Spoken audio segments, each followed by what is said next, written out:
Hey guys, Breakthrough Health and Life Coach Glenn Haddam here. I'm here with my coach, my relationship coach, Lisa Marini. Hello, And hello. hi, Lisa.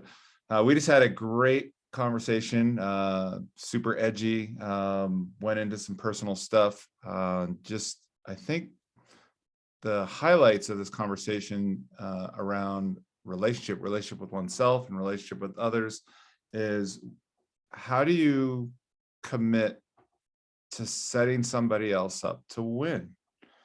And what I guess the question I have for you, Lisa, and share with our audience is when you're setting somebody else up to win, that also resides in the corner of conflict, when those conflicts come up and we're pushed up against the wall. What I guess what's the I guess the magic that people are looking for? Like how does that actually look like when one's wanting to course correct any particular relationship with another individual and setting them up to win, to have an extraordinary experience, or when conflict arises? I guess we talked a lot today about the preparation, just like you would prepare in business, how that intelligence is not, well, it's not often applied here in the modern day world of relationships. And maybe we could speak a little bit to that, because I think that was what was the potent nugget from our conversation. Yeah, beautiful. And this is all going in the relationship book that I'm writing right now. And I think, the biggest concept we really highlighted today was setting your partner up to win. And it's interesting because we get into partnership and it's just this fun, wild thing, right? It's almost if your partner says, "Hey, do you want to go on a road trip?" And you're like, "Yeah, let's go." And we get excited and we hop in the car and we just start going. And there's not really direction. There's not really a conversation about that. And at some point, we have conflict, right? Like, I didn't want to go there. You didn't want to go here. And we have that conflict at the beginning. It's new, it's fun, it's exciting. But what would it look like to set the partner up to win? We all want that ride and die. We want the person that's going to sweep us off our feet, know what our needs are, and accommodate our wants and desires. But how the hell are they supposed to know what that is if we don't tell them? And so conversations about needs, conversations about how I need to be managed during conflict. I might be the person that needs to go take a 2-hour break before we discuss the issue. If I let you know that up front, you're set up to win, right? Instead of me expecting you to know that, hey, I just need time out, you're never going to know that. So setting the partner up to win is really making sure that they're navigating this road trip in the way that you need them to navigate it, and vice versa. Hey man, I need to have pee breaks every 30 minutes. And you're like, okay, awesome. And when you give that to me, I feel listened to, I feel taken care of, but I'm not set. If I don't set you up to know that, how are we supposed to navigate this thing together? And that's what happens in most relationships. Like, all right, we're gonna do 10 hours straight there, and if we don't stop for pee breaks, this is a success. And if we don't have that conversation, then someone's going to be over here, killing you in their head or complaining. And because he doesn't know what I need. How can he not know I'm a woman? I am supposed to, take rest certain amount of time. And how does he not know that? He's a coach. He should have all of this information already. You don't know, right? You have no idea unless I tell you. And I could be over here just going, hey, I'm just trying to get us there as quick as possible, the most efficient, smart route. And then we're going to have a blast when we get there. Totally. But as you know, if the path is miserable, it was like, we're not going to have a great trip. Yeah. Yeah. So we just, really need to sit down and have some good conversations. And, that's sort of the structure of the book that I'm writing, is giving people the roadmap, essentially the map to navigate this. Where do you ask questions? How do you navigate? Because it's not something that we talk about. And why not? That blows my mind. Why don't we? I love it. I love it. I think the roadmap is what a lot of people are looking for, not just the roadmap to pursue relationships from a more proactive standpoint, but when shit's hitting the fan, or just small bumps, Like, how can we, with those small bumps, just start navigating those better, and having some inner guidance and direction. A lot of what we talked about today was just trusting yourself, and maybe speak just a little bit to that, but around uh, how obviously a lot of our external circumstances are a reflection of that trust issue within, that often gets projected onto our circumstances and onto the our unmet needs are getting projected onto others in form of demand that's Absolutely. not clear.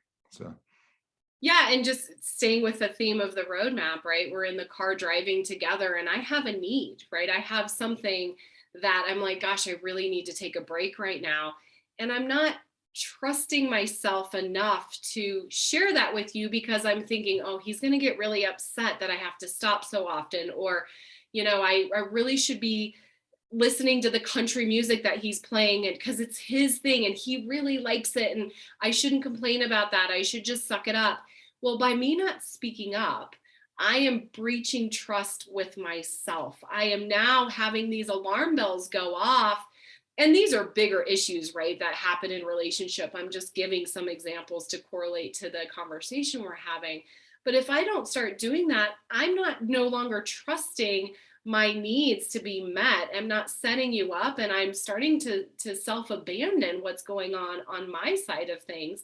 And so by trusting myself and making sure that I can speak up in a safe environment, then my needs are also getting met. And now you're going to start trusting me more, that, hey, if I need something, I'm going to tell you instead of guessing, right? Well, I guess she's doing good over there. She hasn't said she needs a break. So I'm Mr. Wonderful. I'm getting us there on time. And it's not a great way to set each other up. I agree, and the guessing game is, and maybe that's a good lead in for next week. Tune in for next call, because we're going to be doing what's called brain spotting in our next session, and maybe just tell a little bit about how we can be playing the guessing game with ourselves, trying to discover that, as you kind of put it earlier, the snake in the grass. How do we figure out what inner belief, inner wiring that got created at a young state in our life, and how we can actually go right to the root of where something was triggered and began its storyline, and how to pull that out at its root, I guess. Well, maybe you could tell a little better about what brain spotting is, because probably a lot of people don't know what that means. So Yeah. So what we do in brain spotting is we find an eye position that allows us to access subconscious beliefs, subconscious thoughts that we may not be aware of that we have. So essentially, we're holding position in our eye that allows us to access that. And whatever comes up, we don't really know. It could be memories, it could be feelings, emotions, but when those come up, then we can bring them up to the neocortex and actually have a conversation about them to help desensitize, or at least to bring into our awareness what's going on. So there may be a belief that if I fix other people or I contribute, then they'll love me. And we can start to look at the source of that so that we can start shifting those. Great. And then when you say eye positioning, just for a little more clarity for our audience, eye positioning, how those are anchored. Can you explain that a little bit? Absolutely. Yeah, if you think about it, when you're trying to recall a movie title, right, your eyes might go up to a certain direction. Or if you're thinking about a family vacation that you had a long time ago, you might move your eyes to a position in order for us to access memories. And you can see me doing it right now. I was just noticing my eyes go like this. For us to process, our eyes have to locate certain positions.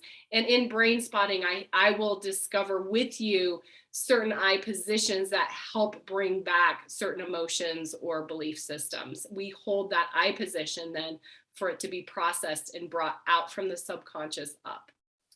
Yeah, I loved what you said earlier about how the eye position of your eyes are bouncing around a bunch of places. Of course, you're experiencing some anxiety and stress, and that actually getting your eye positioning to hold in a more focused manner can be actually very grounding. I guess maybe you could just elaborate on that a little more. Yeah, so there's different things that we can do, but oftentimes when you're feeling anxious, excuse me, you'll notice that you're doing a lot of this, like, oh my gosh, if that happens and then this happens, and we are like overwhelmed or hyper processing. If we hold our eyes in a central location and find some eye position that has us feeling calm, that can help move us out of anxious states. Hmm. Yeah, I love that hyper processing. All too familiar. So I think that's probably good for today. We'll jump in next week. We're going into week 9 with my 90-day Amplify Your Life program right now. And I'm excited next week for our call and the shares that are going to come from that, because I know we're doing an even deeper dive into the work. And we anchored a bunch of things that we want to bring attention to today. And so I'm excited about where we're going to go and how far we're going to pierce the veil next week. And thank you again, Lisa, and excited just to be here with you today and next week as well. So thank you, everybody.